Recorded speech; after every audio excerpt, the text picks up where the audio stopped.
Free fire ভিতর বেশ কিছু গুরুত্বপূর্ণ সেটিংস রয়েছে যে সেটিংসগুলো তোমাদের অন করা প্রয়োজন এবং এই সেটিংসগুলো অন করলে তোমাদের গেম প্লে বর্তমানের তুলনায় অনেকটাই উন্নতি হবে। তাছাড়া তোমরা অনেকে আমার কাছে বেস্ট সেন্সিটিভিটি জানতে চেয়েছো। সো আজকের ভিডিওতে তোমাদের জন্য বেশ কিছু গুরুত্বপূর্ণ সেটিংস এবং তোমার ডিভাইসের জন্য পারফেক্ট সেন্সিটিভিটি বলে দিব। হেডশট মারার ক্ষেত্রে সেন্সিটিভিটি কতটা গুরুত্বপূর্ণ ভূমিকা পালন করে সেটা তোমরা ভালোই জানো। তো তোমার যদি ঠিকমতো হেডশট না লাগে তাহলে তো আজকের ভিডিওটা তোমার জন্য গুরুত্বপূর্ণ হতে চলেছে। তো বেশি কথা না বলে চলো ভিডিওতে একটা লাইক করে দাও এবং তুমি কত জিবি র্যামের ফোনে গেম প্লে করে একটু কমেন্ট করে জানিও এবং তোমার যেসব বন্ধুদের ঠিকমতো হেডশট লাগে না তাদের কাছে ভিডিওটা একটু শেয়ার করে দিও। প্রথমে আমরা ফ্রি ফায়ারের ভিতর মোস্ট ইম্পর্টেন্ট একটা সেটিং সম্পর্কে জানবো। এর জন্য আমরা সেটিংস অপশনে চলে আসবো, দেন ইন ম্যাসে চলে আসবো। তারপরে এখানে তোমরা ইনফরমেশন বলে একটা অপশন দেখতে পারবে, এখানে চলে আসবে। দেন এখান থেকে একটু নিচের দিকে যখনই যাবা, নিচের দিকে যাওয়ার পরে এখানে কিন্তু গান শুটস অ্যালার্টস বলে একটা তোমরা অপশন দেখতে পারবে। এটা যদি তোমাদের অফ করা থাকে এটা অন করে দিবা। এটা কিন্তু মোস্ট ইম্পর্টেন্ট একটা সেটিংস। অনেক ফ্রি ফায়ার প্লেয়ার রয়েছে যাদের এই সেটিংসটা কিন্তু অফ করা রয়েছে। এই সেটিংসটা আমাদের এনিমির লোকেশন বুঝতে সাহায্য করে। স্ক্রিনের উপর তোমরা কিন্তু ভালো করে খেয়াল করলে জিনিসটা বুঝতে পারবো। তো দেখো সামনে কিন্তু একটা এনিমি আছে, যে এনিমিটা আমার টিমমেটের সাথে ফাইট নিছিল, আর যখনই সে ফায়ার দিয়েছে, ফায়ার দেওয়ার সাথে সাথে কিন্তু লাল মতো একটা বুলেটের দাগ দেখো স্ক্রিনের উপর ভেসে উঠতেছে। আরো ভালো করে বোঝার জন্য তোমরা এই ভিডিওর ক্লিপটা দেখো। এখানে কিন্তু আমি বসে আছি আর সামনে এনিমি আছে, সেই এনিমিগুলো দেখো আমার টিমমেটের সাথে ফাইট নিয়েছে, আর যখনই ফায়ার দিচ্ছে এনিমিগুলো তখনই কিন্তু দেখো এখানে উপরে বুলেট আকারে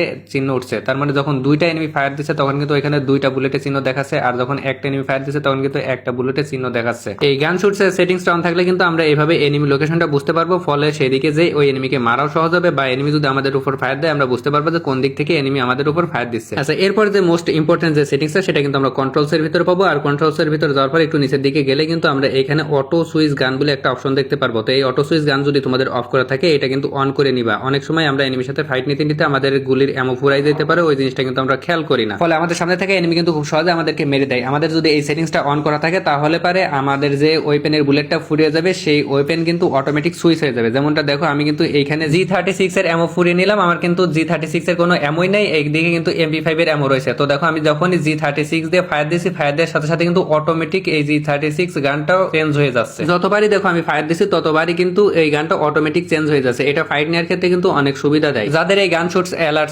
সেটিংসটা অন করা নেই তারা এই সেটিংসটা অন করে নিও। এতক্ষণে তোমাদের যে দুইটা সেটিংস দেখালাম এই দুইটা সেটিংসই কিন্তু অফ ছিল, অন করা লাগবে। বাট এখন তোমাদের এমন একটা সেটিংস দেখাবো যেটা তোমাদের অন করা থাকে, যার ফলে এনিমির কাছে মার খাও, ওই সেটিংসটা আমাদের অফ করতে হবে। তো কি সেই সেটিংস সেটা জানার আগে তোমাদের কাছে আমি আগে কৃতজ্ঞতা প্রকাশ করিনি যে তোমাদের কাছে কিছু না চাইতেও তোমরা এত পরিমাণ ভালোবাসা দিয়েছো যে আমার ফেসবুক পেজে 66,000 ফলোয়ার হয়ে গেছে এবং টিকটকে 1,26,000 ফলোয়ার হয়ে গেছে। তোমাদের ভালোবাসায় আলহামদুলিল্লাহ ইউটিউব চ্যানেলে কিন্তু 30,000-এর উপরে সাবস্ক্রাইবার হয়ে গেছে। ওই দুইটা প্ল্যাটফর্মের তুলনায় কিন্তু ইউটিউবে একটু সাবস্ক্রাইবার সংখ্যা কম রয়েছে। আমি জানি যে আমার এই ভিডিওটা টিকটক এবং ফেসবুক থেকে 1 লাখের উপরে মানুষ দেখবে। যেহেতু আমার টিকটকে 1 লাখের উপরে ফলোয়ার রয়েছে, তোমাদের কাছে আমার একটা দাবি বা আবদার থাকবে যে ইউটিউব চ্যানেলটা একটু সাবস্ক্রাইব করে দিও যারা এখনো সাবস্ক্রাইব করোনি, এবং এই ভিডিও থেকে আমি আশা করব তোমরা 50K সাবস্ক্রাইবার কমপ্লিট করে দিবা। মাত্র 20,000 সাবস্ক্রাইবার হলে কিন্তু আমাদের 50,000 সাবস্ক্রাইবার পূর্ণ হয়ে যাচ্ছে। তোমরা যারা এখনো সাবস্ক্রাইব করোনি ইউটিউবে যে শুধু সার্চ করবা ইটস ক্রেজি বয়, তাহলে কিন্তু আমাদের ইউটিউব চ্যানেলটা তোমরা পেয়ে যাবা। তুমি ফেসবুক থেকে ভিডিও দেখে যে সাবস্ক্রাইব করছো নাকি টিকটক থেকে ভিডিও দেখে যে সাবস্ক্রাইব করছো একটু কমেন্ট করে জানাবা। এবার আমরা যে সেটিংসটা নিয়ে কথা বলবো তার নাম হচ্ছে